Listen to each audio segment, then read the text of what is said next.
Welcome everyone to our study of the Buddhist psychology of awakening. The bridge is in Germany somewhere. Yeah, I forget the name, Komlau or something. There might be we might have a German participant here that knows the place. Anyway, in Germany it is. So let's say this is the bridge to how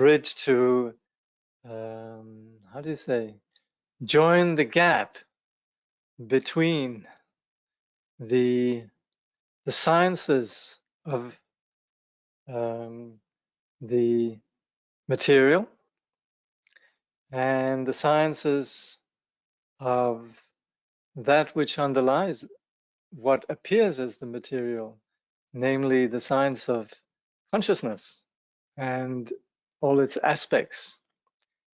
So we, of course, are in the modern day and age very much indebted to the findings of material science. We're very much, you could say, indebted presently that we could have something like this, a webinar, and all sorts of extraordinary technologies. But at the same time, what is not the scope of material science is really the domain of not just consciousness, but the domain of enlightenment, the domain that accommodates the potential that lies within our reality, which is an unobstructed awakening to the full potential that we have and to the actual nature of reality. And that, of course, is very much situated within the dimension of, we could say, the subject. But the thing is, when we have the constructions of subject and object, this in fact is what fuels the entire confusion that leads us to construct solidification in terms of subject, solidification in terms of object. So you could say that we have definitely a science in awakening that takes into account the conditions of confusion and also the nature of reality as it actually exists, and as well as the science around the journey from confusion and the journey that essentially frees us from the condition of confusion. So just like when we have a curable illness, we're not constructing the condition of well-being. We're simply just eliminating a temporary condition of a disease of a particular kind, and then you could say nature takes care of itself. So yes, so let's say that bridge here enables us modern people who have been brought up within a particular, what can we call it, epistemic paradigm, that this will enable us to cross over and discover a very interesting dimension, which is then the dimension that the Buddha discovered with his awakening. And in that context, then we're looking at the conditions that really constitute the field of knowledge, really, that's essential for this journey. And so we've looked at the various components of what constitutes our experience. And again, our experience comes back to this very odd phenomenon called consciousness, which is not really an object. It's not really something that can be known as an object. This is very curious. So that's, of course, where a science that bases itself on objectifying and knowing what's measurable and tangible doesn't really lend itself to this particular aspect of our reality, consciousness. And so that's where the study here that we're undertaking is quite provocative in its or we could at least say it's essential really in our journey. And certainly from the 2,500-year tradition of Buddhism, again, the validity of this has been established. The validity of what we call the teachings on Abhidharma have really been, you could say, reaffirmed over and over again. And from the time of the Buddha until now, there's never really been a time where somebody said, yeah, the Buddha was okay, but he didn't quite get it right. That hasn't really been like that. There's rather been persons that time after time sort of reaffirmed what the Buddha had found. So this, of course, ultimately requires complete awakening, really, to fully comprehend the greatness of the Buddha. At the same time, there's a lot of reason to assume that we're on the right track here. There's a sort of general healthy feeling in the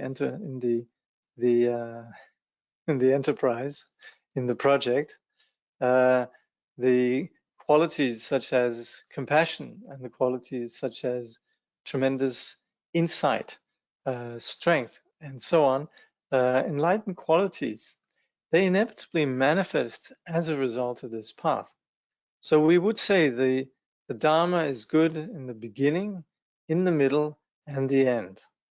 So presently we are, all of us here, we're at the beginning of the Dharma. Possibly we're also a little bit in the middle,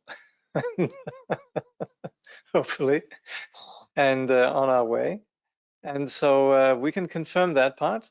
Of course, enlightenment itself, you could say, is somewhat speculative, but then again, you would say if the seeds are good and the conditions are right, then there's every reason why you could say the plant shouldn't flourish. So anyway, we have looked at the overall context really in terms of our experience, in terms of the interaction between the object and the subject and so on, the ayatanas, dhatus, and so on. And now we're looking at then wholesome factors and those factors that enable really, that constitute, you could say, the middle, which are the factors that facilitate then the elimination of confusion. So the present chapter then on the wholesome, we've completed that actually, and now we're looking at okay, let's just see here. Primary factors of upset. Yeah, this is how Steven translates klesha, which absolutely works beautifully. Sometimes we say affliction, and so on, various terms that basically imply this disturbed condition of our mind. And this is very, very helpful for us who are on the path to be familiar with that. Again, the beauty about the Buddha was that he never really played on anybody's weakness, that you should just sort of tap into the love and tap into the light and tap into the compassion and the sort of the gentleness and the non-violence and all that, which is all very good, of course. But the Buddha also very much emphasized that because our suffering is workable, we need to look into the you could say the toxology or the what's the word, toxicology. Look into what it is that drives our illness, and that's where we are very much interested in essentially identifying the causes of suffering. We can talk about that because suffering can be eliminated. And that's where in the Buddhist teaching it's maybe very annoying for us who would just like to hear about the beauty and all of that, that we actually understand that our reality naturally possesses beauty, but it's obscured by something that needs to be dealt with. So there's a fair amount of common sense taking place here in terms of identifying what it is that are the causes of suffering. So we're looking at then these primary factors, and we're going to be looking at the secondary factors also, but the primary then are attachment, anger, arrogance, ignorance, doubt, and belief, which also is translated as opinionatedness. And this is, of course, where we speak about dogma, and essentially we have to identify what really constitutes flawed science and what is valid science. And then that's where sometimes our loyalty towards particular belief systems can be rather sort of get in the way. So that's where we have this, we could say that belief systems can constitute really a problem. But presently we're looking at doubt, which is also very interesting. And I apologize right away if I'm not even, I haven't ever tried to pronounce this Sanskrit word before, so, but I'll give it a go. So Stephen writes doubt. The fifth factor, vicikitsa. Vicikitsa is translated as doubt. Tibetan it's tetsum. Translated as doubt or indecision. Stephen says this is the opposite of confidence or trust. If we're not confident, we have doubts. It's as simple as that. If there's doubt or indecision, it means there's no confidence. Confident state means a state from which decisive action can occur. If we're not clear about how to proceed, we're indecisive. We have doubts about what is true. The truth may be like this or like that. We're not exactly sure. Our mind is not really clear. So there is there's a lot of value in confidence, not as belief, not as stubbornness, not as if I don't want to know about indecision, I don't want to be challenged, I'm just going to stick with what I have. It's not that kind of confidence that we have, but it's the confidence that we arrive at when we can see what exactly is what exactly are the valid, you could say, factors in a particular situation. When we can see something is valid, we can stick to that. So we can say 2 + 2, yeah, that is 4. And that's where when we have 4 people and we have 4 apples, then we can quite confidently give each person an apple, and we know that's the right mode of action. If we're splitting the apples between us, then that's where we can have an element of just confidence in terms of our action. So confidence here doesn't mean this sort of bullheadedness in any way.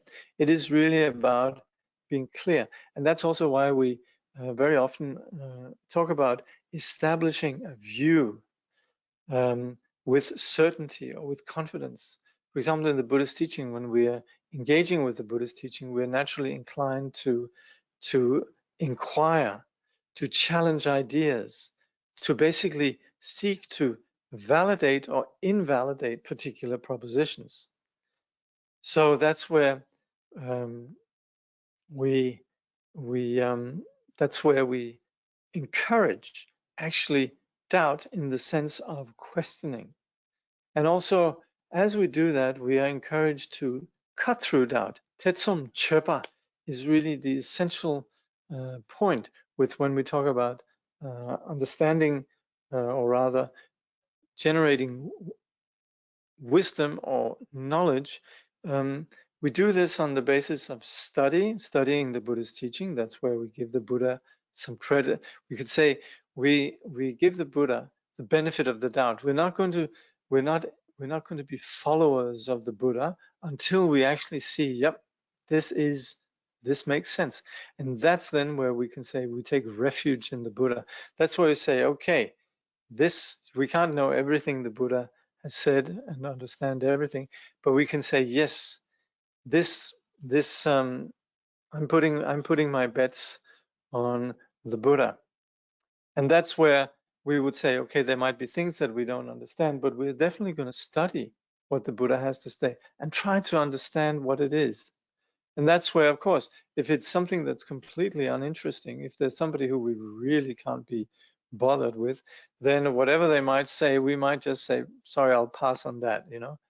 But when there is this element of trust, then of course, then we investigate. And so with the teachings of the Buddha, there'll be plenty of things that we don't understand, but we have sufficient trust in the Buddha to doubt the Buddha's teaching to the extent that we would want to cut through our confusion, in the sense of cut our doubt or cut our hesitation.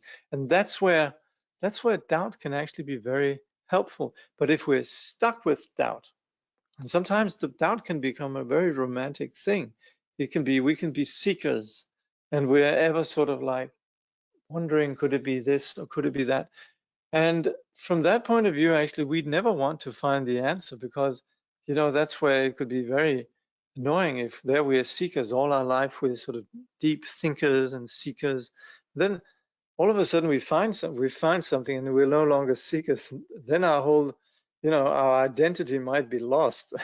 You know, there we are, sort of an interesting, colorful, pensive, brooding, melancholic, someone who's always thinking deep thoughts and pondering. And then all of a sudden we find something, then we're no longer interesting. Now we've found something.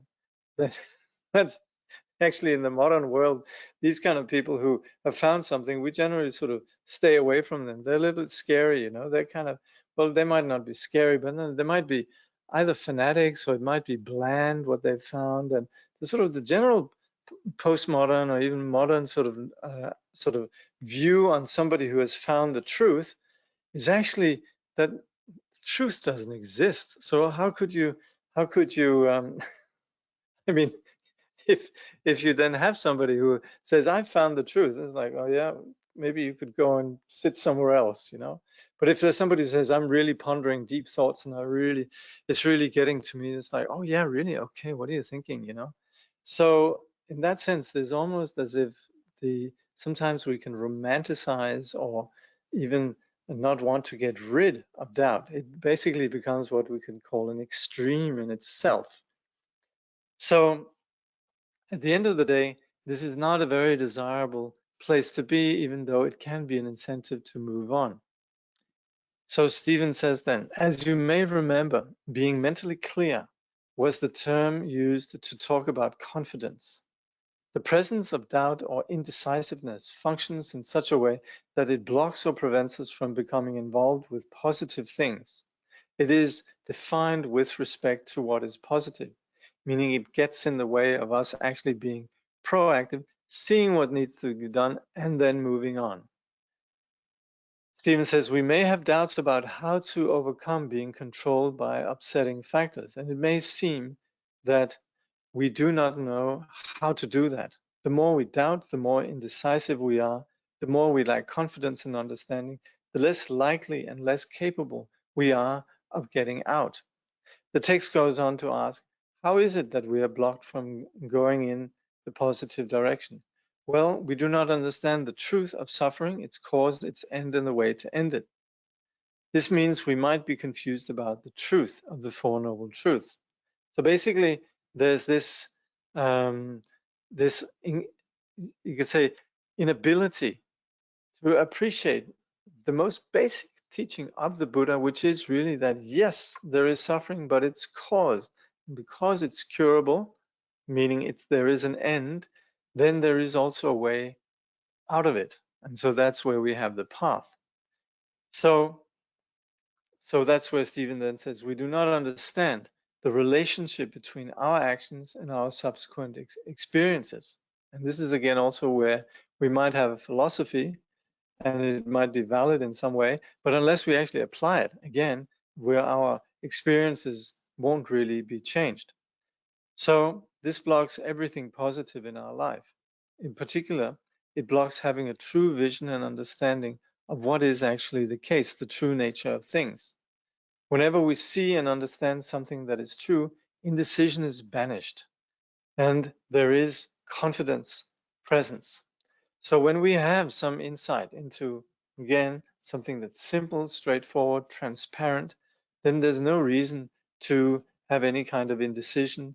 It's when we have the 4 apples, there's 4 people, we give everybody each their apple. So we can do that confidently. One should be interested in how to get rid of all the different opinions that we have that we're not clear about.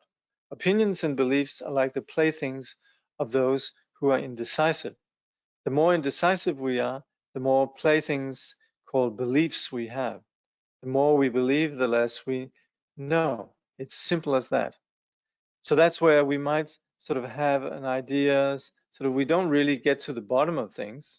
So we basically, again, romanticize or obsess around the condition of doubt. And that's in not having gotten to the bottom of things, then we just have this, oh, I think, or I believe, and so on. So very often you have these sort of these discussions where 2 people are talking and somebody makes a proposition and the other person barely hears it before they say, well, I think.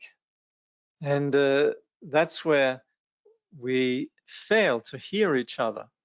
So before the other one has actually heard what the other one is saying, then right away it's like, well, I have this. And of course, without having that properly substantiated in anything that has to do with anything, then it will very quickly be, you could say, substituted by another form of, oh, now I think this, or I believe this, and so on. So that's where we can have all sorts of interesting theories, but they're not really that useful. We rather need to use our intelligence to analyze, make clear analysis, and get to the bottom of things. Otherwise, it's endless. So it's as simple as that we might opine. No, it's not that simple. It has to be complicated. There's a big difference between things being simplistic, which of course is very regrettable, and that's where we basically are not looking at things. We're again just leaning on beliefs that are convenient. But then again, there is the place where we could just be determined to get to the bottom of things, and then we get on with it. That's what we're proposing here.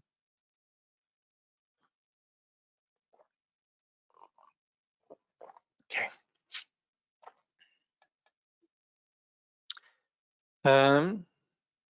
Okay, thank you. Somebody's looked up the name of the bridge.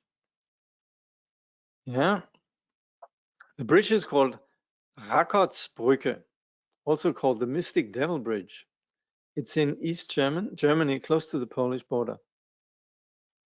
Lovely greetings from Germany. Okay, thank you very much. Thank you. Okay, so that's very apt. Right now we're dealing with the dark side here. So that's very apt. We're looking at you could say the devil in the machinery, the obstructions, the factors of upset. But then again, this is the beauty about the Buddha's teachings. There isn't really an ultimate devil. There's no ultimate devil. There's no ultimate God. There's not an ultimate good and ultimate bad. These are really just relative constructions. Of course, we talk about the basic realm of phenomena in the absence of confusion exists as what we could call universally good, Kunto Zangpo, Samantabhadra, primordially luminous nature, which is the ground of everything. But the problem is, once there is this condition of duality that thinks in terms of this and that, self and other, then there's this place where we then begin to create all of these various dichotomies. And this is what we're seeking to get to the bottom of. So presently, in terms of the path, then we are looking at the factors that get in the way of this resolution. So belief, opinionatedness, dishti, or in Tibetan, tawa, that basically just constitutes view. Now you would know that in the Buddhist teaching, we do talk about view, but the view really is the view of essentially to understand the flawed nature of extreme beliefs. And that's where we're essentially promoting, with the Buddhist view, we're promoting the view of no view, if you like. So that's where if we look at the snake, if we look at the rope and the snake, then of course we could adopt the view that there is no snake, there is only rope. But if that just remains a view, then we're not really helped by that. Or we could imagine that snake that's not there, or rather the snake that we're seeing is a very nice snake, or we can create a whole sort of narrative around it. Or we can say, oh, there's no snake, there's just a gigantic, what do they call, gummies? You know, these sweet things, and etc. So we could have all, but what the Buddha would like us to do is actually look. And that's what we mean with the Buddhist view, which essentially the ultimate Buddhist view is what we call nishprapancha, which is the freedom from conceptual constructs, which basically is that we needn't actually latch on to philosophies. We can just actually look and see. And that's what we're encouraged to do in terms of the Buddhist path. And that's where somebody might be saying, but I like to think that it's this, or I'd like to think that it's that. But the Buddha says, yes, you might like to think that that snake there that you're seeing is not a snake, but the truth is you are seeing it as a snake. And the Buddha would just like us to see there actually has never been a snake in the first place. Does that make sense? This is a very important point. I hope it makes sense. The Buddha was like us to just take off our glasses. And the problem with opinionatedness or belief is that it's just sort of could be putting on rose-colored glasses or very sophisticated glasses. You know, you're meant to always live with the snake and be miserable. You know, that's just the spice of life. You know, so that's where all of these essentially filters they get in the way. So Stephen writes, belief opinionatedness. The last factor, drishti, is translated as belief or opinionatedness. There are 5 ways to discuss this factor. 1, we have a lot of opinions regarding what is perishable, what will break down. That means we have a lot of opinions, fictions, and things that we accept or claim to be the case about a self or things that belong to a self. Now, this is actually, Stephen is very compassionately trying to make palatable a discussion around the self and the ways that we construct the self, and particularly then what we refer to as the view of transitory collection, which is the way in which we essentially impute self on what is essentially just aggregations. So of course I impute the label table onto this table here, but there's nothing from the table's own side that really constitutes a table. So there's various ways in which we attribute an identity to something that in fact doesn't have any identity. We attribute labels to things that we think exist in a particular way, and for us it's seen in a particular way, and we might share that with others and so on. But in fact, if we investigate, we cannot find any reality behind what is in fact just, you can say, the data that we operate with in a conventional level. So Stephen says here, we do not understand that this self is itself a belief. In fact, there is a multiplicity of factors that work together to create the illusion of a self, which will break down. So this breaking down, jigsokitawa, means that these things that we used to as the basis for imputing reality onto our person or onto objects, these constituents themselves had no reality, and they are impermanent as such. And in fact, they also the self that is imputed on the basis of that itself is completely non-existent. It has no reality whatsoever. So that's where in the Yogacarya tradition we refer to that as the imaginary nature, or just simply labeling something that has no reality apart from the way that we label it. So this table, yeah, it's definitely a table, but it's only labeled table from the perceiving subject's side. And all the parts of it are just things that are, passing by. So that's where, what is it? This first one is, yeah, opinions regarding what is perishable. So then there is opinionatedness regarding extremes. We really think that extremely, this is the way or that is the way. And these extremes also lead to the third point. So that is where we latch on to, we could say it in simple ways, we label things in a particular way that that has no real connection to reality, but we like to think of things in terms of existing in a particular way. We pigeonhole reality.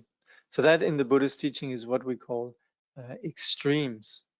And it's really not really understanding how things are. It's more that we just think they have to be in a particular way. Things have to exist, or if they don't exist, or rather we, on the basis of imputing existence, then we think, oh yeah, this table exists. And then all of a sudden it's not there anymore. Then we say it doesn't exist. And on the basis of these kind of observations, we impute realities that in fact aren't there. Of course, conventionally, yes. We're not saying there's not a table there, but problem is that we attribute absolute values to what in fact just are these constructions. And constructions, they don't really exist ultimately in terms of something that's solid. So we also can't really talk about them ending, because there was not really anything that began in the first place. So this is the discussion that we very often find in the middle way teaching, which is really important, because that is what frees us from some of the basic ways that we misapprehend our reality. And that's where, of course, the teaching on the two truths are really essential, that we can distinguish between, yes, conventionally we have particular ways that we operate with things on a very, you could say, functional level, but we also need, if we want to be wise and not be deceived, then we need to also accommodate the dimension that things actually, yes, they appear, but by their very nature of appearing, that actually constitutes their lack of inherent existence. So these extremes, they are yeah. So that's where we fail in terms of the way that we regard things, and that's of course basic to all the ways that we try to explain the universe, religions, sciences, and so on. They all operate with this kind of notion that there is something really there. And that's where there's a failure to investigate, or a failure to get beyond some initial assumptions. And these initial assumptions being really just imputations based on just, again, like we saw earlier, just some conditions that appear to exist in a particular way. There's a failure to go beyond appearances. So this is where we operate basically with extreme views, or with these beliefs. So that's the second one, and that leads then to the third one, which can be very problematic. The third opinion, these opinion regarding ideologies. This is a nice translation to what in Tibetan is called a cherished view. Our view is very precious to us, we cling to it.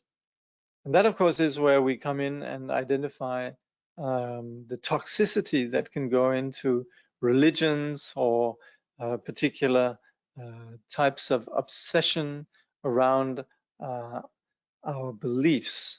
We can have a very strong belief about people. You know, when people get mad at each other, then all of a sudden they're stuck that that's a bad person. In fact, it's really just a fleeting set of conditions. When people they latch on to a philosophy, and then they can become completely fundamentalist around it. And same with religion, etc., etc. So that's where we have views that we like. They're not particularly founded on. I mean, the problem here is the issue is that they're cherished views. We romanticize, or we like to think about things in a particular way. It doesn't necessarily have anything to do with how things are. And in fact, we might be reluctant to actually investigate because we have these views and we feel comfortable with them. It might be an elegant philosophy, so we'd rather not depart from it, and so on. So that's, of course, where, again, this is so important. That also goes for the Buddhists. That's where we would say, for example, the view of understanding openness or dependent arising, emptiness, shunyata, all of that. If we take that as an absolute, then that's where we would say the medicine becomes the poison. And that's where we need to understand that the view of emptiness, for example, that is really just an antidote to a particular problem that we have, which is then the fixating on extremes, fixating on phenomena in one particular way. But it should never fall into then what we call nihilism, where we then might take this particular view of things not having inherent existence, as then leading to say, oh, there's nothing whatsoever. That then we could say, when there's a nihilist view, then there's no law or whatever, and everything is you could say everything is sort of floundering. Then somebody might say, this is the right thing to do, and that might work for a time being. But again, the problem is when we establish absolutes, then again, we have this problem with basically attributing something an absolute value. And in fact, there is no such a thing that we can actually attribute some absolute reality. And that, of course, is what we can see everywhere, that these cherished views really become the problem, tension between individuals, between tribes, nations, etc., etc.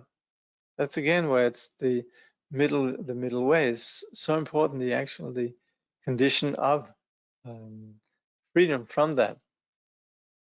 And then again, of course, the freedom from that is what we're promoting here, right? So we have to understand really the absence of the issue with view is really when we become hardened and rigid around these insights. I hope this is making sense. This is an important one, and it is subtle.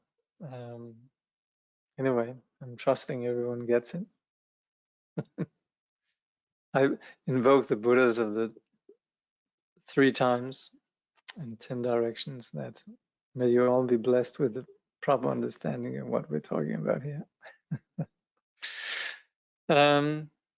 There are opinions regarding ethical conduct and certain things that ought to be done. People are very tight about what should be done. The tighter we are, the less we know. Okay, this one's fairly straightforward. It's Tulchokla Chosen in Tibetan, which means Tsultumla Chosen. I think it's Tulchokla Chosen, but it is essentially referring to conduct. This is how we should do it. You know, like in our lineage, we do it like this. You know, you mustn't do it any other way. You know, this is how we have always done things. You know, and that's where we can become very rigid about how things ought to be done. You know, this happens everywhere. This happens even, I shouldn't even say even, but this definitely happens in Buddhist quarters, and it happens everywhere.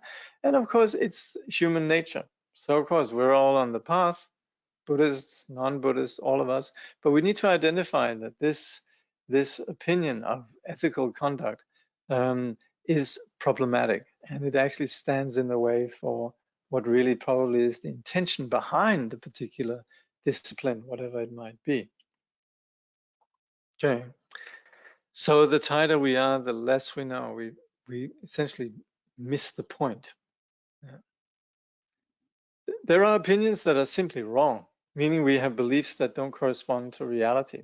So that, of course, is then when we have what maybe some of us would agree is, for example, the flat Earth theory. Yeah, we might say, well, people are allowed to believe that, but we might not necessarily agree. So that's where, or rather, we might essentially, well, the problem is we would actually say this is flawed science. And that's where it's important, again, to really get to the bottom of things. And that's where, again, just having an opinion without properly substantiating it is such a problem. We really need to get to the bottom of particularly when it comes to flawed science, to not understanding, not getting to the bottom of things. And that's where we have this, where it's, if we do math, if we're making our accounts, right? There's me going through my my credit cards, and then somebody must have stolen out of my credit card. Somebody must have, and then we actually go through it, and then we say, oh yeah, and then so initially we might have the opinion somebody's been pilfering, or somebody's gotten a hold of my credit card, or whatever it is, and then as we go through, we go, oh, and then we sort of step down a bit. So that's similarly with these opinions that are simply wrong. So this is where, again, the antidote here is to actually just look, to actually do our sums.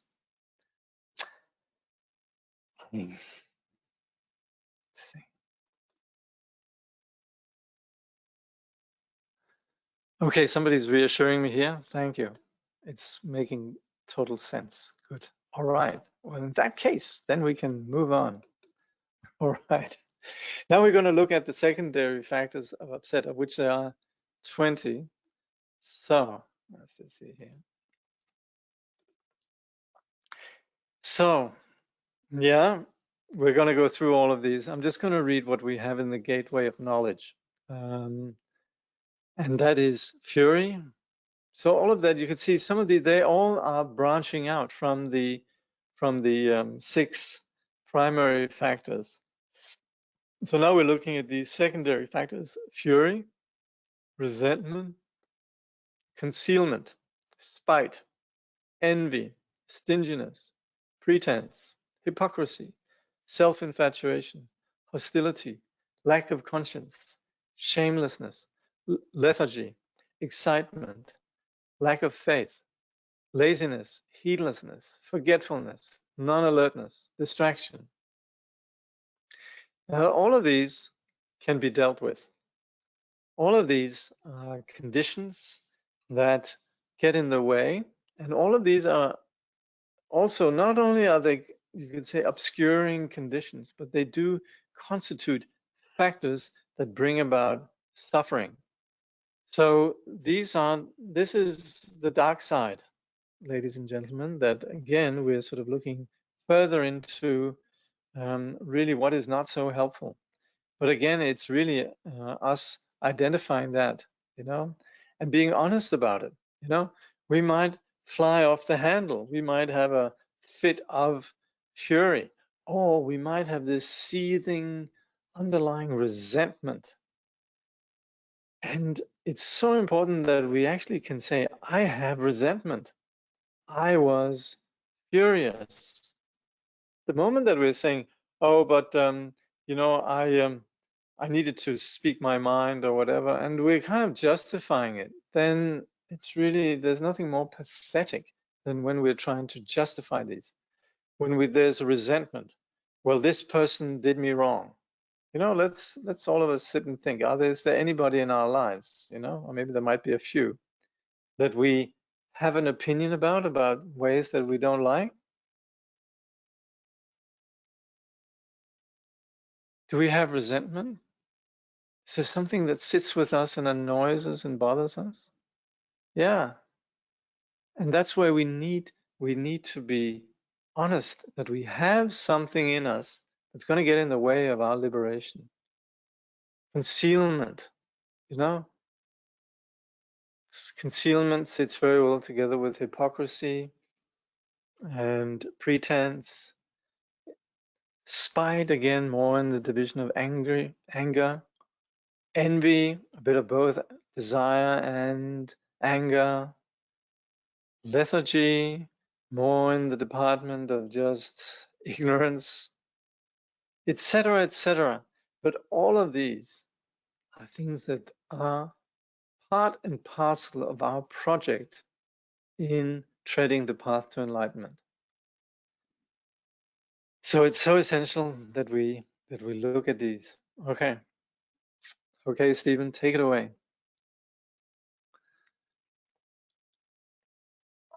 So the first, indignation, fury.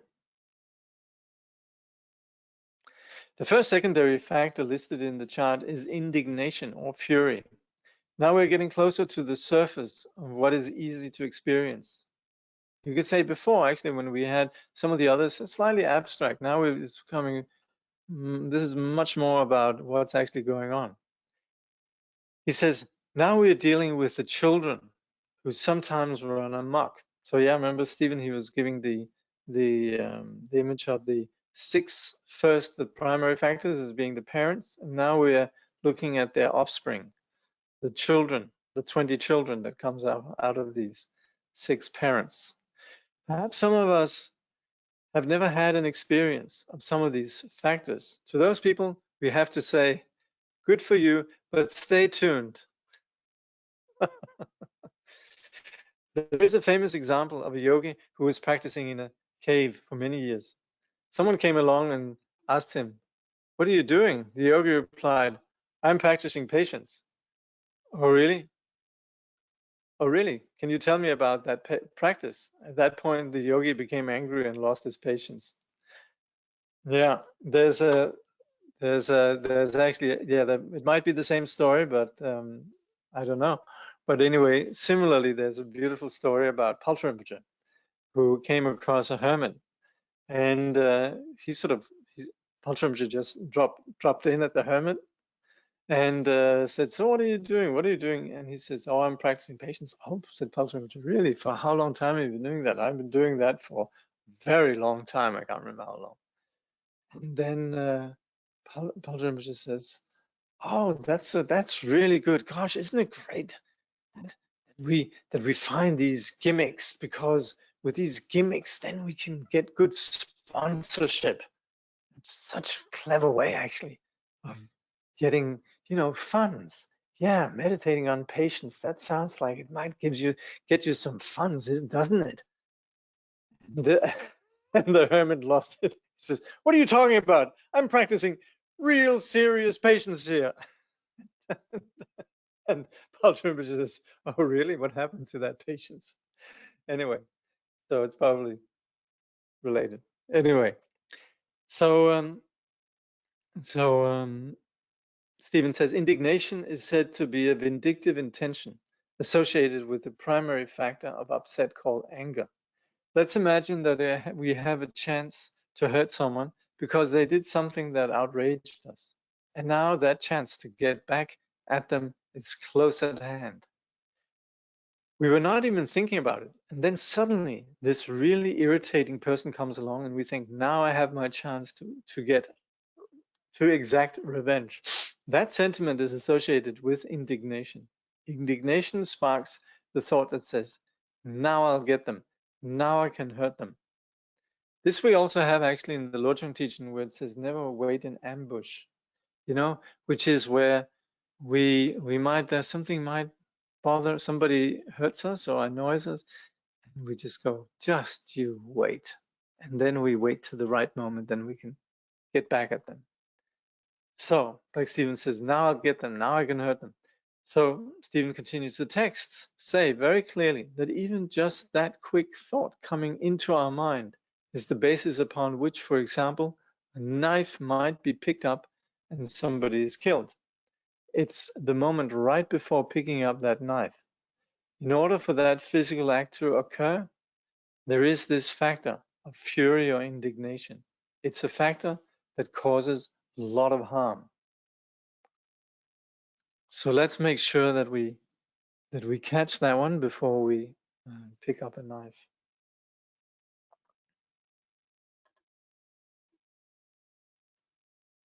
Okay.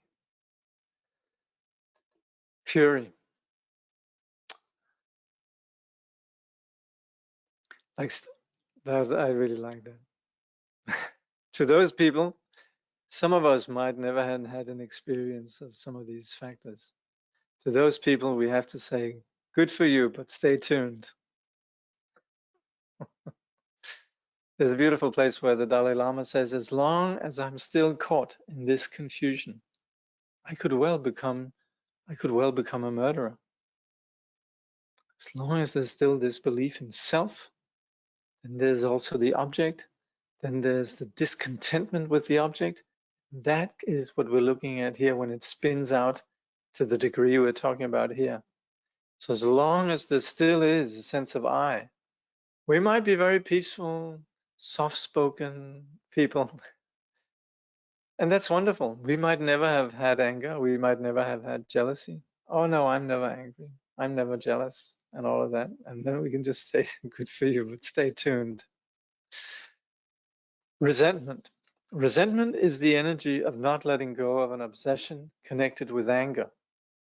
We are obsessed, we are angry, and we're not letting go. And this works together as resentment. When resentment is present, we cannot endure anything. We just cannot bear it. We cannot let go of continuously feeling this way. It puts us in a position of what we call being trigger happy. We're just waiting to pull the trigger. We just cannot wait to retaliate, measure for measure.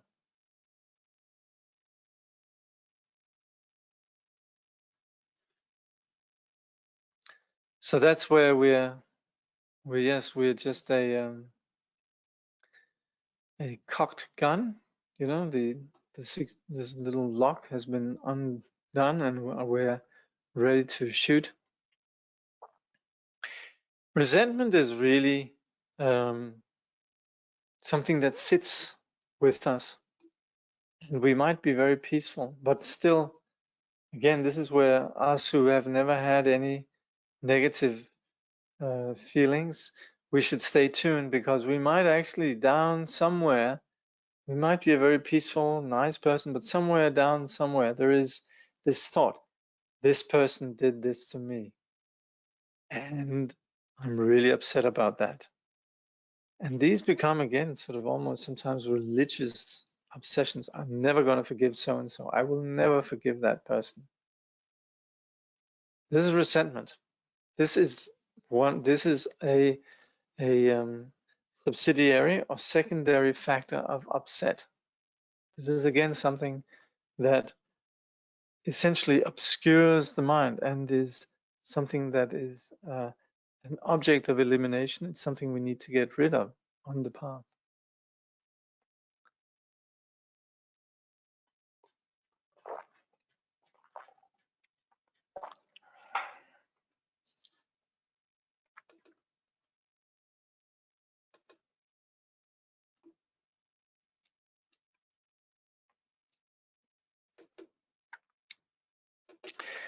Concealment. The third secondary factor is concealment, being sly or sneaky. It is a very special state in which we cannot resolve something. We're not quite sure what is up or how to be. It is associated with being dull and stubborn. Even when we are urged to do something positive, we are not sure it corresponds to our nature. We do not just directly and in an unconcealed way go toward what is positive. Being concealed causes us not to be able to make a clean break from what's not positive, as if we conceal our own best energy with this habit. We're unresolved, we can't decide. Quite often the teacher will say, drop it, cut it. He or she says this because if we can be relieved. Concealment also functions to cover up our unwholesome tendencies. We're hiding, and we do it with an attitude of stubbornness. When a spiritual friend, meaning one who would walk with us on the path out of suffering, would desire to help us, we stubbornly refuse, or we resist. Then our small problem becomes larger and larger until this indecision becomes a lifestyle and makes it difficult to just drop it or cut through anything at all. As a result, we have the continuing state of being stubborn, sly, concealing, and dull.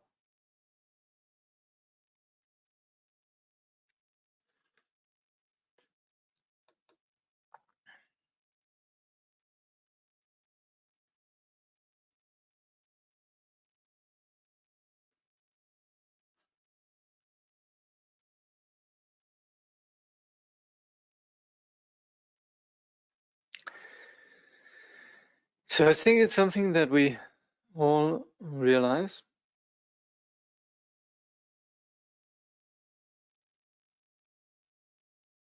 Concealment.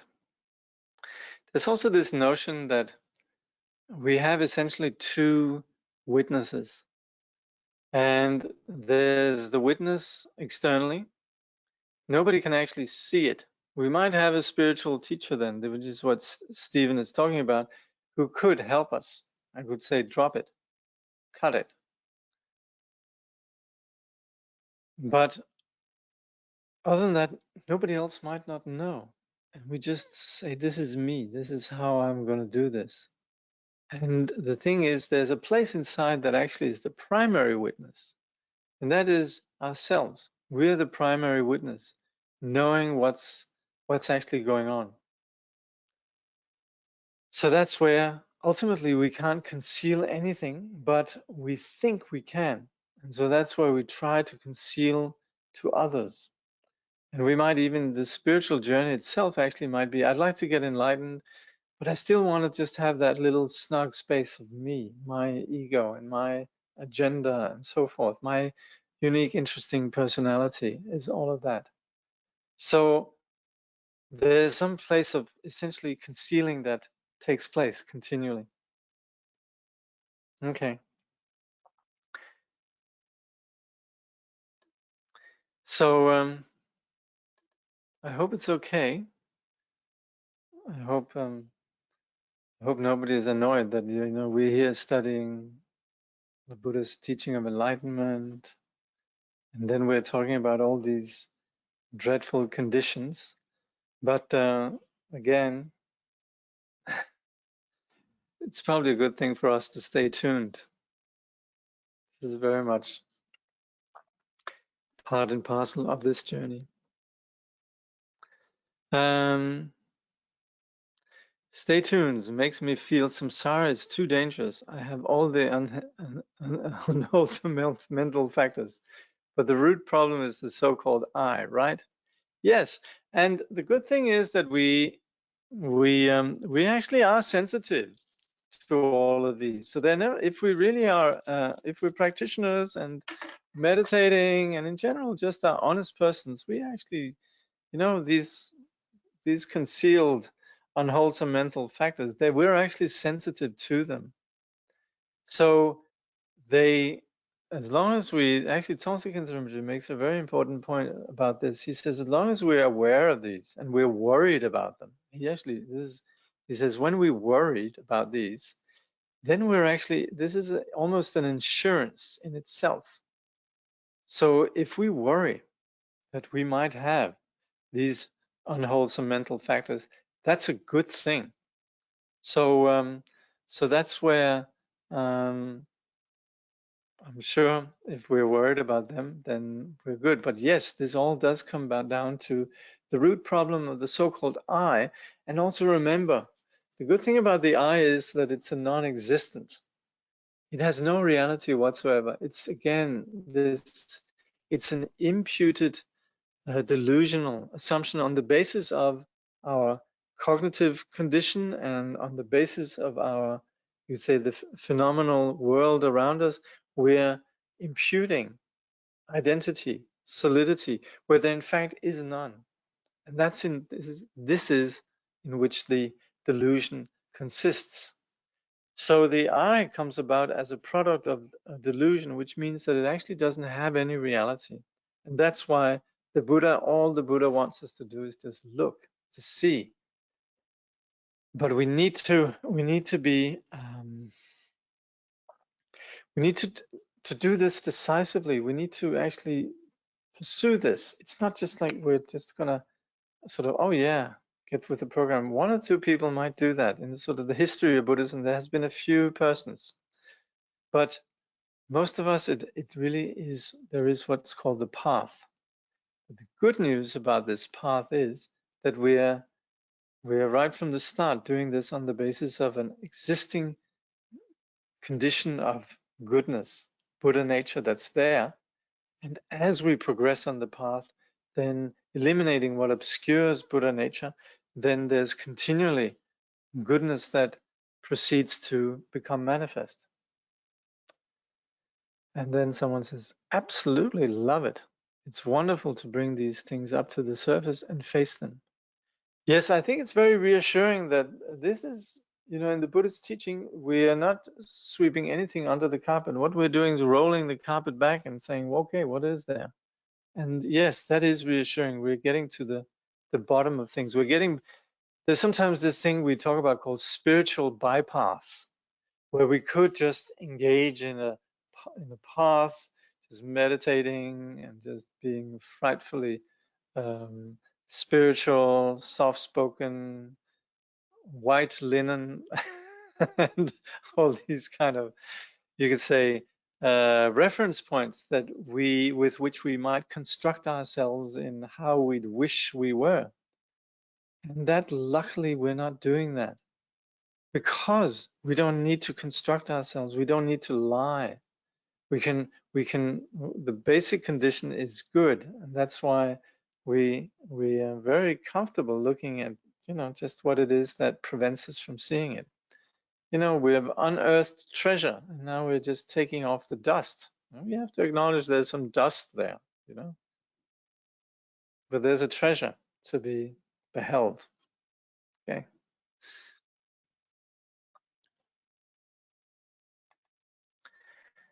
Okay.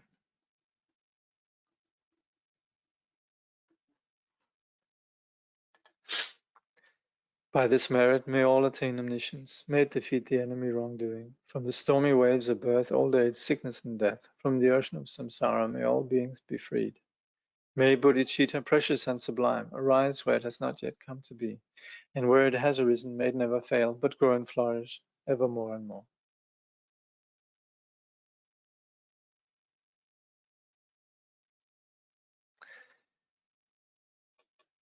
So thank you. Just take a 2-minute break, and then I'll say a little bit of something about meditation, and then we'll practice a bit together. So thank you.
So, meditation. Now, look, many of you have attended these meditation talks, and I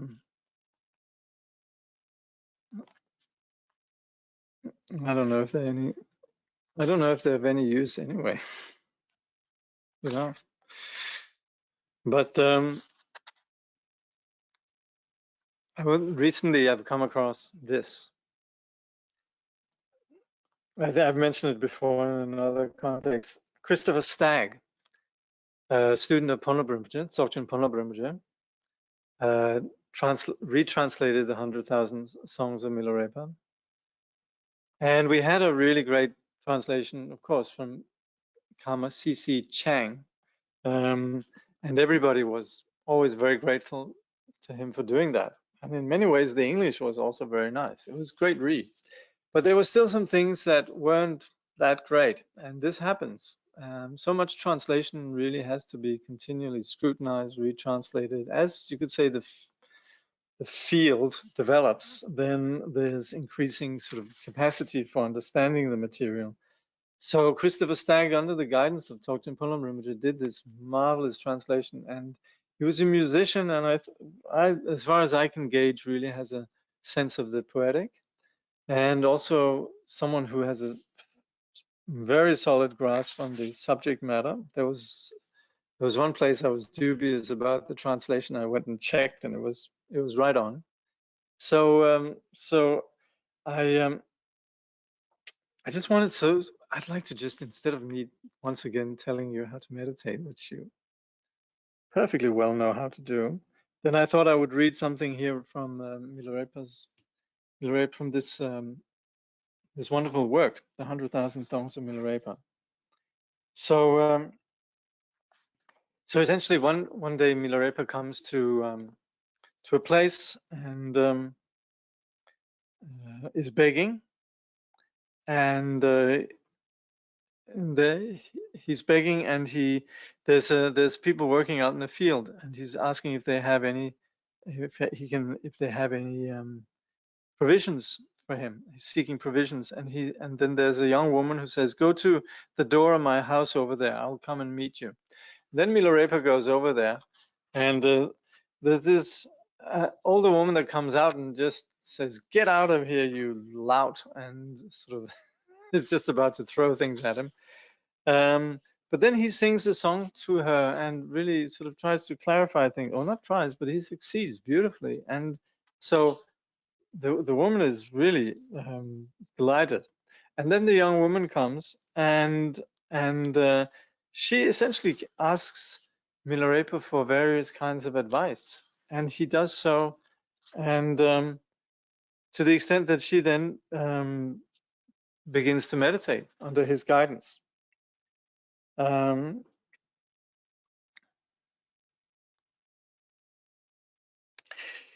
So he says, okay, so I'm basically just going to read through this passage, right? This is the meditation instruction today. But I hope I'll do my best, and I hope I do justice to the subject matter. But it's, and if there's any time, then we can go over what it says here, but I'm sure you get it. So then he says, then she says to him, "Lama, I haven't prepared any kind of provisions for the next life. With your compassion, please give me some guiding instructions on how to meditate and make these preparations." The Jetsun was extremely pleased and said, "In my tradition, you don't have to change your name in order to practice Dharma sincerely. Since you can attain Buddhahood with a full head of hair, you don't need to cut it or change your clothes in order to practice Dharma." Then he sang this song of realization, containing 4 examples, along with their meaning, making 5, which describe the meditation instruction for the practice of mind. So the young woman's name was Paldarbum. So he says, "Oh student, Lady Paldarbum, well then, You wealthy one with faith, take the sky as your example. Meditate, free of center or edge. Take the sun and moon as your example. Meditate beyond brightness or darkness. Take the mountain as your example. Meditate free from any movement. Take the great sea as your example. Meditate free of surface or depth. These examples illustrate your mind. Meditate on it, free from worry or doubt. Once he had sung this, he taught her the essential points of body and mind and had her meditate. The girl gave rise to excellent experience in realization. Then, in order to clear away doubts and hindrances, she offered this song to Milarepa. O precious Jetsun. Jetsun, by the way, this is a way that one refers to somebody very holy, like in the case of Milarepa. So he says, O precious Jetsun, Nirmanakaya, supreme among beings. I can easily meditate on the sky, but meditating on southern clouds is not so easy. Please give the key instruction for meditating on clouds. I can easily meditate on the sun and moon, but meditating on stars is not so easy. Please give me the key instruction for meditating on stars. I can easily meditate on the mountain, but meditating on plants is not so easy. Please give the key instruction for meditating on plants. I can easily meditate on the sea, but meditating on the waves is not so easy. Please give the key instruction for meditating on waves. I can easily meditate on my mind, but meditating on thoughts is not so easy. Please give the key instructions for meditating on thoughts. When she sang this, the Jetsun thought, she has really started to meditate, and was extremely pleased. In reply to her request, he sang this song of realization on clearing obstacles and enhancing this practice. So the Jetsun sings, O student Lady Paldarbum, listen, you wealthy one with faith. If meditating on the sky is easy to do, southern clouds are the magical display of the sky. Just rest in the nature of the sky itself. If meditating on the sun and moon is easy to do, the stars are the magical display of the sun and moon. Just rest in the nature of the sun and moon themselves. If meditating on the mountain is easy to do, plants are the magical display of the mountain. Just rest in the nature of the mountain itself. If meditating on the ocean is easy to do, waves are the magical display of the ocean. Just rest in the nature of the ocean itself. If meditating on one's mind is easy to do, thoughts are the magical display of the mind. Just rest in the nature of the mind itself. She meditated according to this instruction and gained certainty that the nature of mind is Dhammata, meaning the absolute. Actually, it means the reality, actual reality, it means. Later, in that very body, she went to the celestial realms, accompanied by music. So this is a chapter called Meeting Paldarbum, who then became one of Milarepa's principal disciples. A lot of these songs are about Milarepa's meetings with peoples of various kinds. People who challenge him. What are you doing? Just don't have a job, etc. And people just interacting with him in various ways. And some delightful stories, really.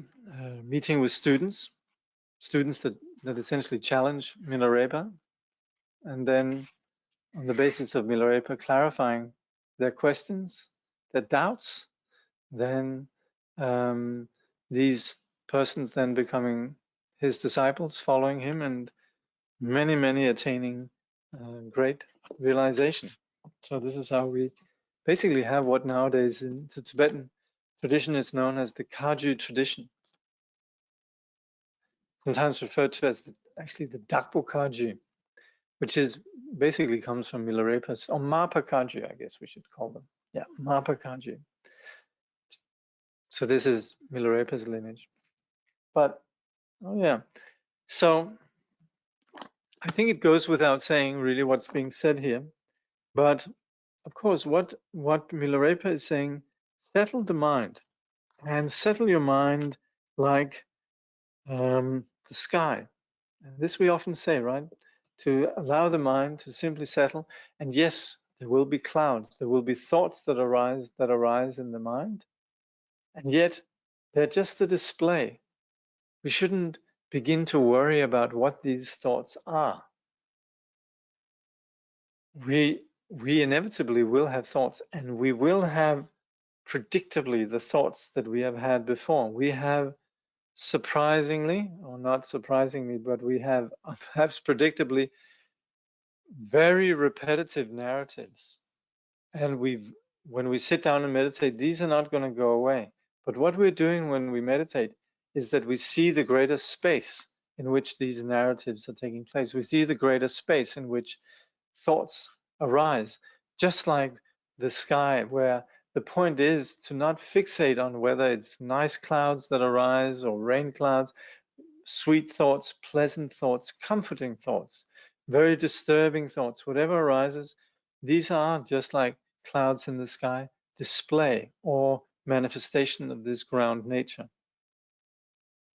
This is something that's not easy to do when we're in the throes of things. And that's why we need to appreciate the circumstances that we have when we can meditate. And that's why it's so important to meditate. It's not as if we're just going to we can just deal with all these displays of the mind and just say, oh, it's all just a display of the mind. No, it has to be actually experienced on the basis of a context where we truly experience the dimension of the sky. And so likewise also with the example of the mountain. So the plants grow on the mountain. And so of course we are also instructed to simply settle and be present, but then there's all this sort of movement taking place. Just like on the mountain, there's all the sort of the trees, the junipers, the bushes, the plants of various kinds, the greenery growing on the mountain, swaying in the wind. But the mountain itself is not disturbed. So again, this is an example of the display. Similarly also with the ocean, the waves on the surface, yes, there's ripples, there's large waves, there might be tsunamis, there might be all sorts of movement, but on the depth, the ocean isn't disturbed. And these are never other than the ocean. So we needn't demonize or be upset about the manifestations of our mind, and yet the mind's nature itself is unchanged, is not disturbed by the manifestations. And this sounds great as philosophy, but it has to be experienced, and that is why we meditate. We need to meditate all the time. When we're meditators, it's not just that we're meditators because we happen to once a day or twice a day we sit like we're supposed to, but it actually is something that needs to permeate and be present. The condition of meditation is something that we carry with us throughout the day. And that's why in the Tibetan tradition, the word meditation, gom, implies familiarization. It's not about going into a particular state, but it's about us familiarizing ourselves with this insight. And that's where we then talk about being a meditator.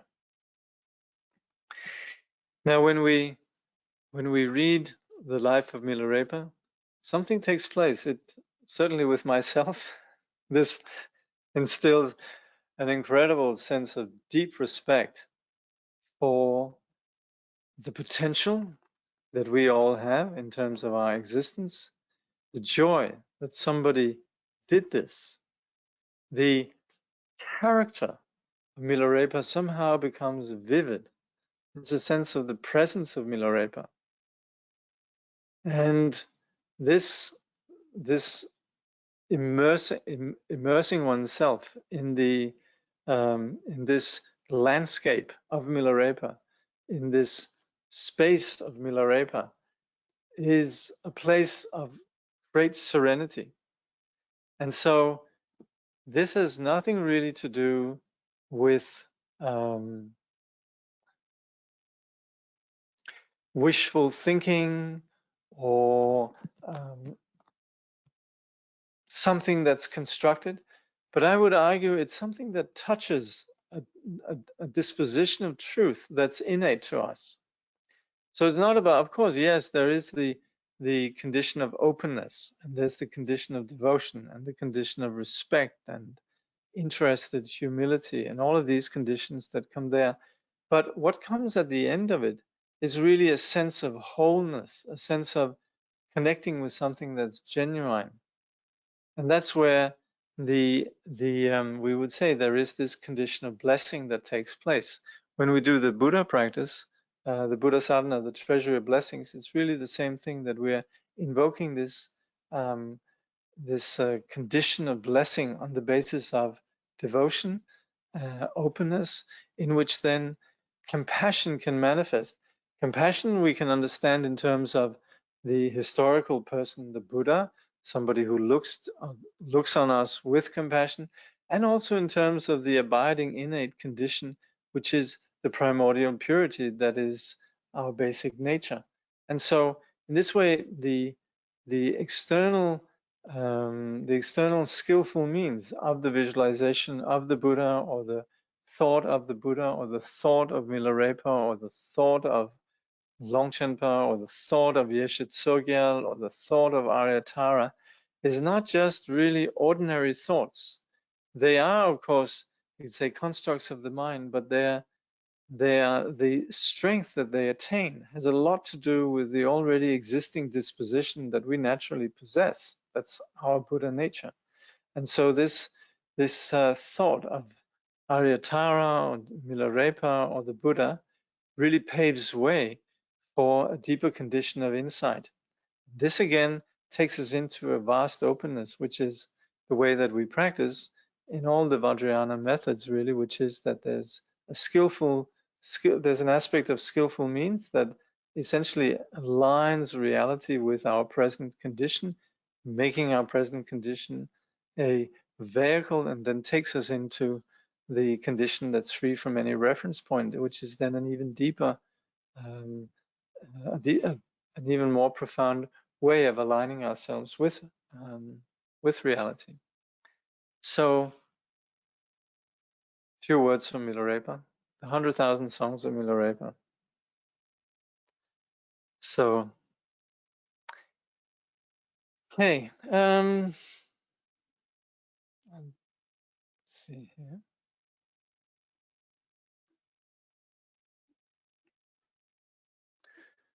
Our guide, the Buddha.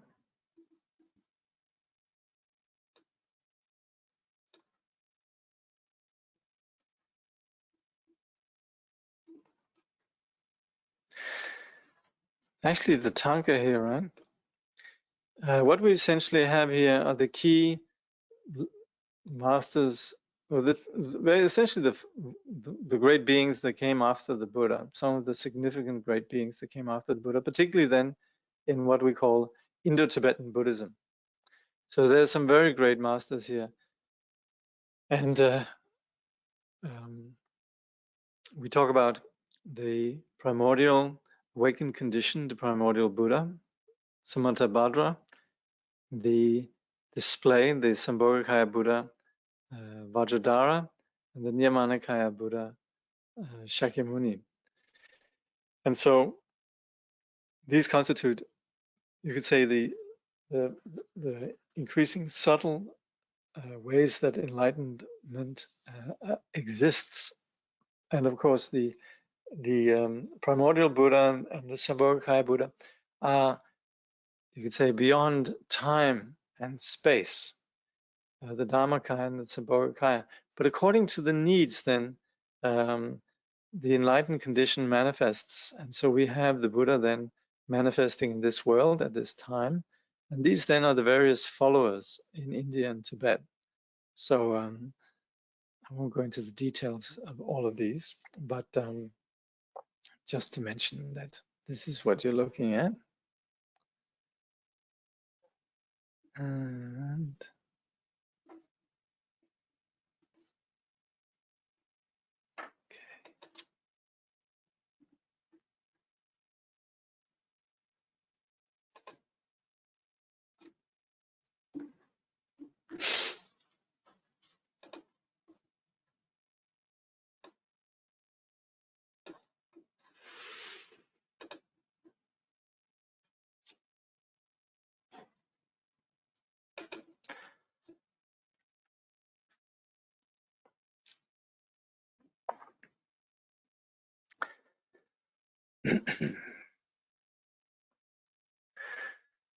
So again,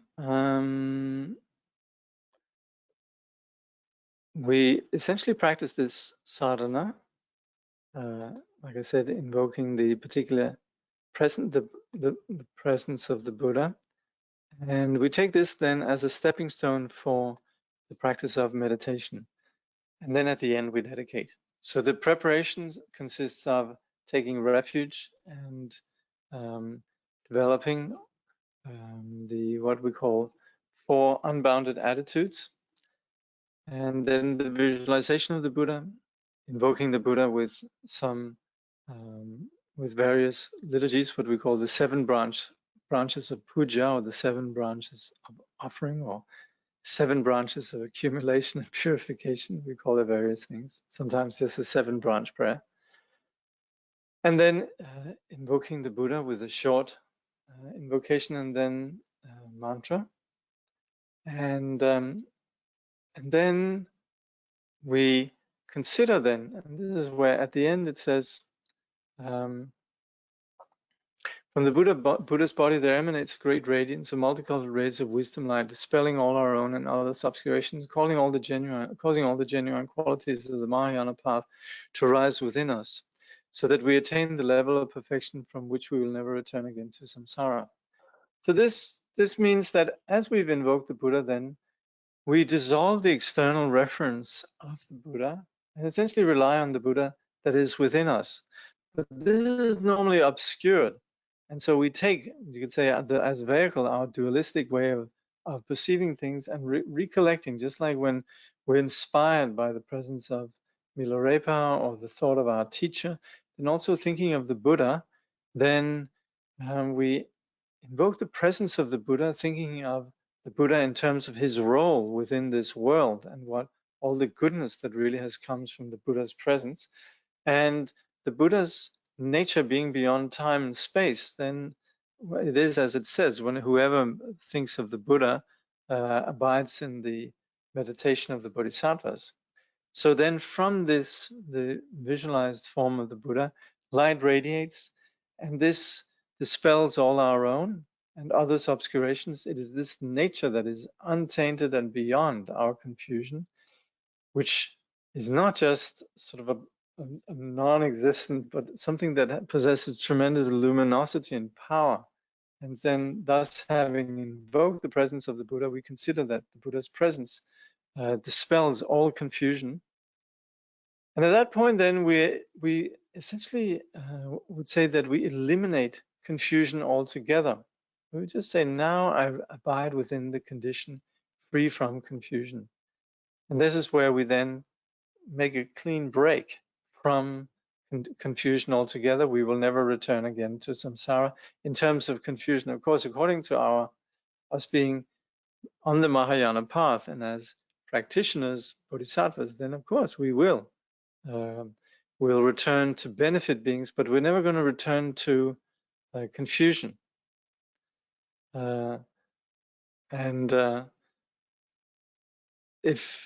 If we don't return to confusion, that's excellent. And if we do return to confusion, then that's all right too. We keep practicing. Okay.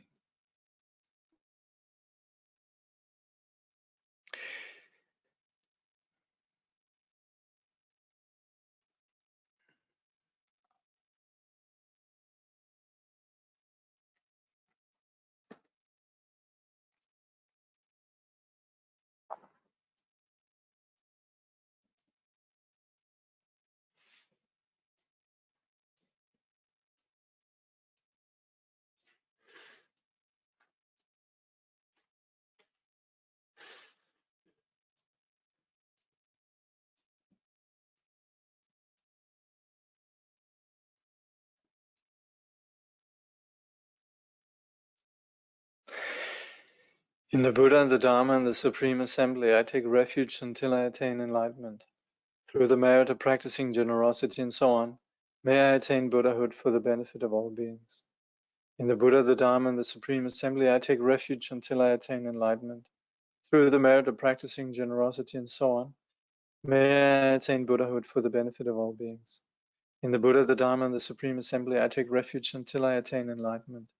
Through the merit of practicing generosity and so on, may I attain Buddhahood for the benefit of all beings.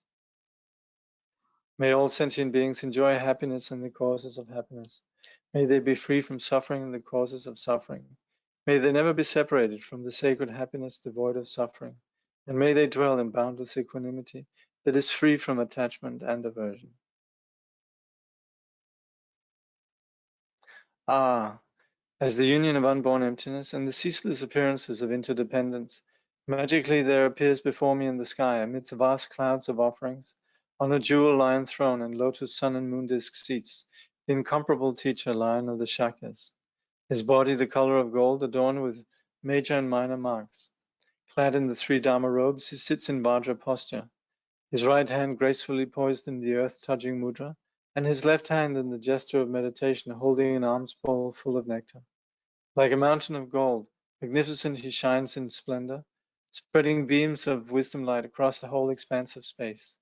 The 8 closed suns, 16 elders, and the like, a vast ocean-like retinue of noble beings encircles him all around. Simply think of him and he grants the glory of the highest bliss, liberation from samsara and nirvana, the 2 extremes. He is the great being, perfect embodiment of every source of refuge.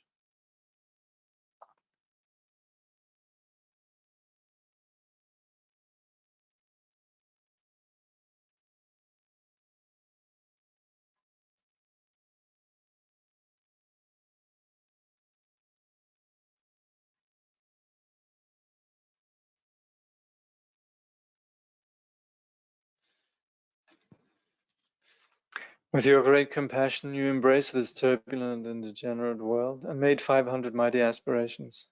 You are as exalted as the white lotus. Whoever hears your name shall never return to samsara. Most compassionate teacher, to you I pay homage. All my own and others' virtues, the body, speech, and mind, together with all our possessions, visualized like Samantabhadra's offering clouds, I offer to you. All the harmful actions and transgressions I have committed throughout beginningless time, each and every one I now confess with intense and heartfelt regret. In all virtuous actions of the noble ones and ordinary beings accumulated throughout the past, present, and future, I rejoice. Turn the wheel of the profound and vast Dharma teaching ceaselessly and in every direction, I pray. Your wisdom bodies like space and remains changeless throughout past, present, and future. Yet in the perception of those to be guided, you go through the display of birth and death. Even so, let your form body continue always to appear. Through all the virtues I have accumulated in the past, I'm accumulating now, I will accumulate in the future, for the sake of benefiting all beings who are as infinite as space. May you, the sovereign of Dharma, be forever pleased, and may all attain the state of the victorious one, the Lord of Dharma. Living beings like us, adrift in this degenerate age, have no guidance nor protection. Because of your kindness, caring for us with surpassing compassion, every manifestation in this world now of the 3 jewels is your enlightened activity. You are then our only refuge, incomparable, supreme. So from our hearts we pray with total confidence and faith. Do not neglect the great promises you made in times gone by, but hold us until we attain enlightenment with your compassion. Supreme Teacher Bhagavan Tathagata Arhat, complete and perfect Buddha, glorious conqueror. Shakyamuni Buddha, to you I pay homage, to you I make offerings, in you I take refuge. Supreme Teacher Bhagavan Tathagata Arhat, complete and perfect Buddha, glorious conqueror, Shakyamuni Buddha, to you I pay homage, to you I make offerings, in you I take refuge. Supreme Teacher Bhagavan Tathagata Arhat, complete and perfect Buddha, glorious conqueror, Shakyamuni Buddha, to you I pay homage, to you I make offerings, in you I take refuge. Deyado Muni Muni Mahamunaya Soha. Deyado Muni Muni Mahamunaya Soha. Deyado Muni Muni Mahamunaya Soha. Deyado Muni Muni Mahamunaya Soha. Deyado Muni Muni Mahamunaya Soha. Deyado Muni Muni Mahamunaya Soha. Deyado Muni Muni Mahamunaya Soha. Om Muni Muni Mahamunaya Soha. Om Muni Muni Mahamunaya Soha. Om Muni Muni Mahamunaya Soha. Om Muni Muni Mahamunaya Soha.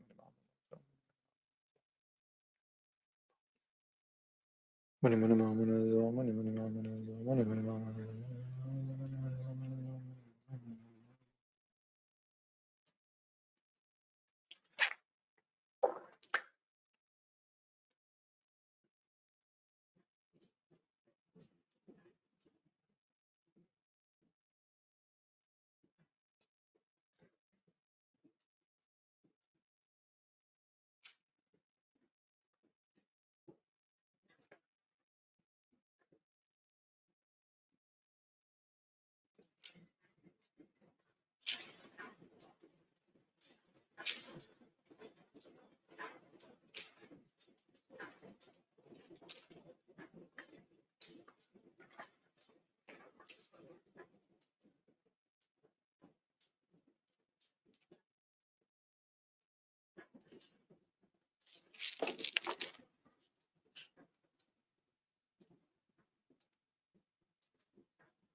Om Muni Muni Mahamunaya Soha. From the Buddha's body there emanates a great radiance, a multicolored rays of wisdom light, dispelling all our own and others' obscurations and causing all the genuine qualities of the Mahayana path to rise within us, so that we attain the level of perfection from which we will never return again to samsara.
The miraculous display of the unsurpassable wisdom appears as the intentions, deeds, prayers, knowledge, love, and ability of all the Sugatas and their children.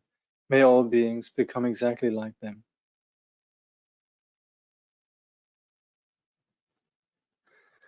I prostrate to all the Buddhas and to the Bodhisattvas endowed with the divine eye of the sages and to the Shravakas as well. I prostrate to Bodhicitta, which counteracts birth in all lower realms, perfectly shows the path to the higher realms, and leads to no aging nor death. Whatever negative actions I have done under the influence of an afflicted mind, in the presence of the Buddhas, I fully acknowledge them all. By the accumulation of any merit I have created, through the three kinds of activities, may my seed of omniscience grow, and may I attain awakening that never ends. Whatever offerings to the Buddhas that can be found in realms of the 10 directions are known to the Buddhas who rejoice in them. I rejoice in all these offerings. I fully acknowledge all negative actions and rejoice in all merit. I prostrate to all the Buddhas. May I attain supreme primordial wisdom. I earnestly request the Bodhisattvas who reside on the 10 levels in all the direction of the worlds in the 10 directions to awaken into supreme enlightenment.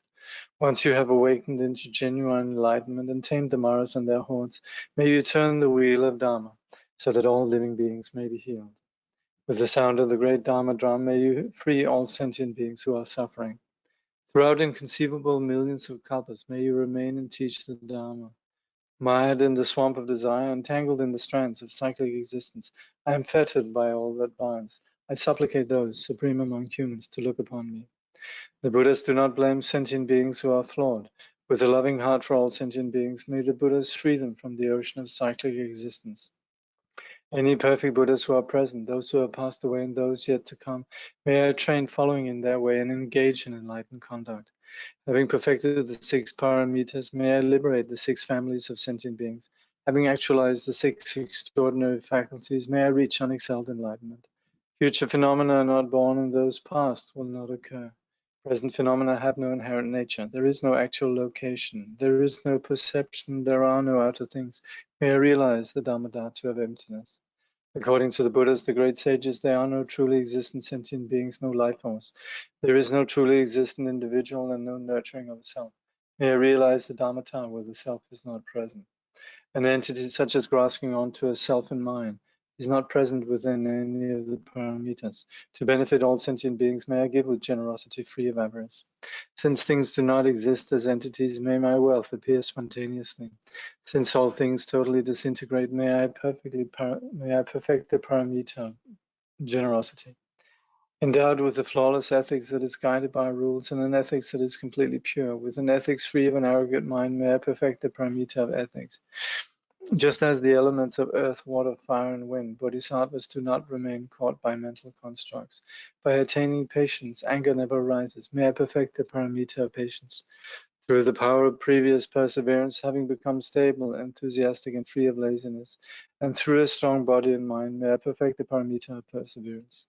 Through the samadhi where all is illusion-like, through the samadhi of the hero's stride, and through the samadhi that is like a vajra, may I perfect the paramita of meditative concentration.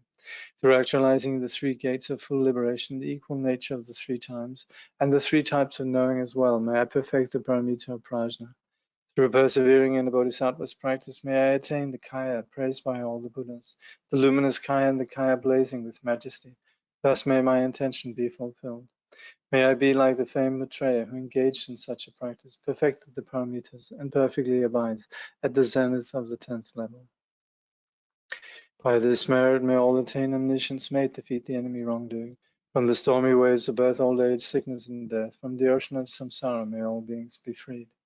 May bodhicitta, precious and sublime, arise where it has not yet come to be, and where it has arisen, may it never fail, but grow and flourish evermore and more.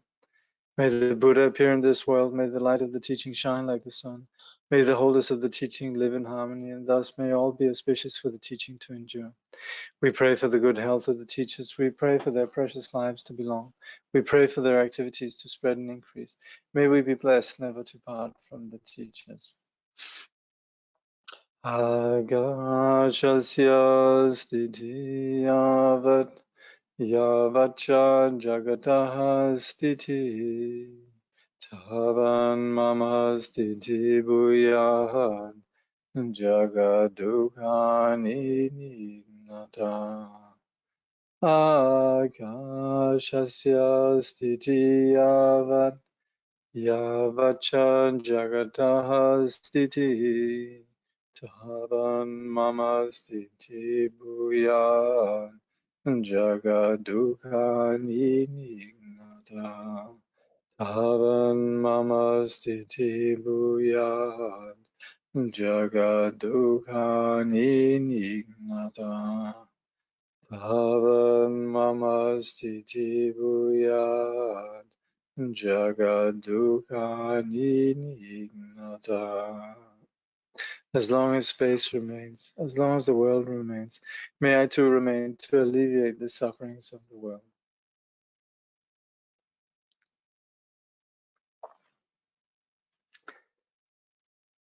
Thank you very much, all of you, for joining here. Stay safe. All the very best for your practice. Hope to see you again. Okay.